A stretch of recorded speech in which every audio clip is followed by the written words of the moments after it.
People shouldn't be getting pregnant anymore, having children. We gestate them inside of us. Like, it's a nice poetic idea.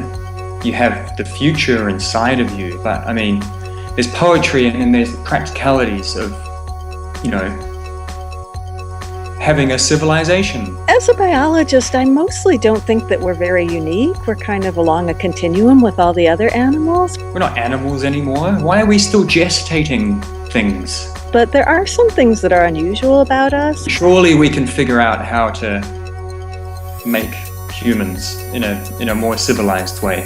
I would like to be the first person to invent how to make life in a test tube.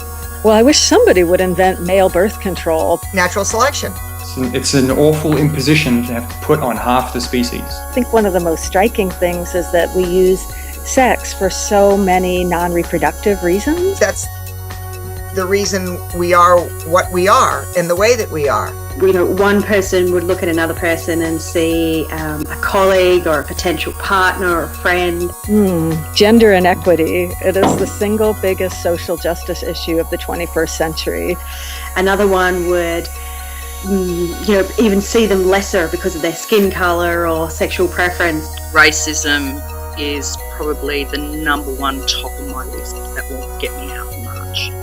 Okay, so these are things I've actually marched for.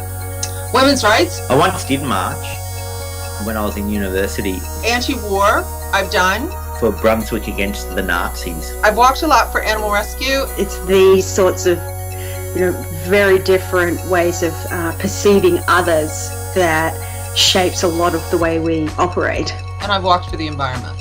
I think there are a lot of things we can all do to cut back in order to help the planet. I would happily give up food. I gobble like in a disgusting way. I think food is really silly anyway.